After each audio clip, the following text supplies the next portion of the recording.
الرحمن الرحيم. اليوم هنلتقي على موضوع مهم جدا سميته متعة الفشل. ربما يتعجب البعض من العنوان ويسأل: هل الفشل متعة؟ هل هناك شيء اسمه متعة الفشل؟ الإجابة نعم. سميته كذلك حتى أحفزك، أقنعك إن الفشل بحد ذاته محفز، ولأني رأيت من خلال حياتي إن الخوف من الفشل كان سبب لمعظم الناس من عدم تحقيق النجاح. لا ترضى من نفسك انك تعيش زي ملايين البشر اللي عايشين على هامش الحياة ما لهم وزن ولا قيمة. خليني أسألك سؤال: هل فشلت في تحقيق شيء مهم في حياتك كنت تحلم به؟ هل فشلت في تحقيق شيء كنت فعلا تتمنى كإنجاز تضيفه لعملك وتمنيته؟ هل مررت في حياتك بمعاناة وحزن وآلام وإحباطات؟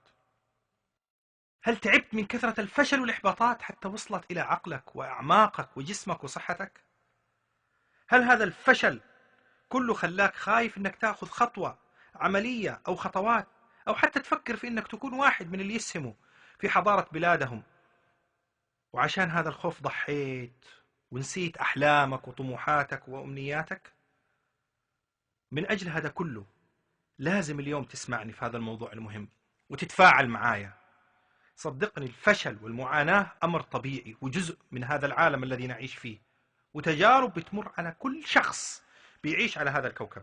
حتى المشاهير والأغنياء والناجحين وأصحاب النفوذ والقوة مروا بهذه التجارب، وسترى من خلال استعراض لبعض الشخصيات ماذا أقصد بذلك، وإن كنت أستطيع بفضل الله عز وجل أني أألف كتاب عنهم، هؤلاء المشاهير والناجحين اللي فشلوا في حياتهم. كانت رحلتهم مليئة بهذا الأمر، لكنهم حافظوا على أهدافهم وما نظروا للأمر على أنه فشل. خليني أقول لك حكمة لطيفة. تقول الحكمة: إنه لمن المستحيل أن تغير أمسك، وقد يكون صعبا أن تغير يومك، ولكن بالتعلم من فشلك في الماضي وأخطائك كل شيء ممكن غدا يتغير. نعم، نحن نتعلم من تجاربنا، نحن جزء من وجودنا في هذا الكوكب أننا نتعلم من التجارب التي تمر علينا. ممكن جدا أنت تكون حاولت وما حصلت على الشيء اللي تريده، ما تقول أنا فشلت، قول أنا حصلت على نتيجة لكن غير النتيجة اللي كنت أريدها. خليني أقول لك على شخص عاش معانا في هذا الكوكب، شخص فشل في التجارة وعمره 24 سنة، وفشل مرة أخرى في البزنس في التجارة وفقد ماله وعمره 31 سنة، ثم حاول مرة ثانية وعمره 34 سنة وفشل، وأصيب بانهيار عصبي وهو عنده 36 سنة من كثرة الخسائر التي مني بها. ثم اتجه إلى المجال السياسي ففشل في الانتخابات لدخول الكونغرس كعضو فيها وعمره 38 سنة، ثم فشل مرة ثانية أن يدخل الكونغرس وعمره 40 سنة، ثم فشل مرة ثالثة وعمره 42 سنة، ثم فشل مرة رابعة وعمره 46 سنة، ثم فشل مرة خامسة وعمره 48 سنة، ثم فشل أن يكون نائب للرئيس وعمره 50 سنة. فشل في الانتخابات وعمره 50 سنة، ثم اختير رئيسا للولايات المتحدة الأمريكية وعمره 52 سنة. هذا الشخص هو إبراهيم لينكولن، رئيس الولايات المتحدة الأمريكية الملقب بمحرر العبيد. تعرفه؟ كتبوا التاريخ لنا. فأهلا بالفشل اللي هيخليني أتحرك وأنجح وأتطور وأحقق ما أريد. هذا الفشل أو متعة الفشل وما نتعرض له وكيف نتعامل معه للأسف الشديد لا يدرس لا في مدارسنا ولا في جامعاتنا، وهو من الأمور المهمة جدا اللي لابد أن يتعرف عليها الإنسان حتى يعرف أنها جزء طبيعي من الطريق. قدرات الإنسان غير محدودة بشكل غير طبيعي. بعض الناس يستمتع بنجاحات محدودة. لو أردت أنك تكون ناجح اعطي فوق طاقتك ولو 1%، عندها تشعر بأنك بتعطي وبتحقق نجاح حقيقي.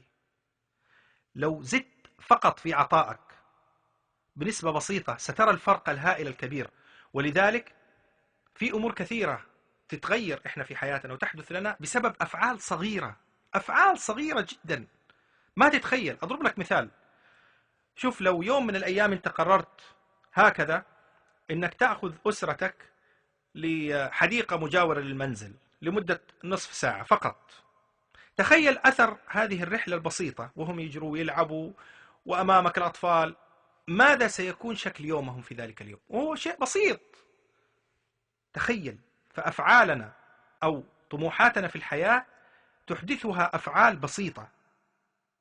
طبعا أنت عندما ترى اللي نجحوا في هذه الحياة ربما تغبطهم وتتمنى تكون مثلهم، بس أحب أقول لك أن أنت بترى النتيجة النهائية اللي هم وصلوا لها. يعني بتشوف أنت نهاية القصة، لكن ما رأيت الإحباطات والآلام والسهر والفشل اللي مروا فيه والمشاكل والصعوبات. اجلس مع واحد فيهم، خليه يحدثك كيف بدأ، كيف كانت حياته قاسية، وكيف استحمل، وكيف ضحى، وكم عدد المرات اللي فشل فيها واستطاع أنه هو يعني يمر من خلالها ويصبر عليها.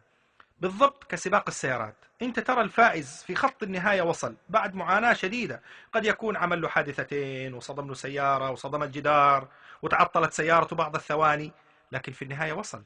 فوقف له الجمهور يحييه على صبره وعلى ثباته وعلى مثابرته في الوصول.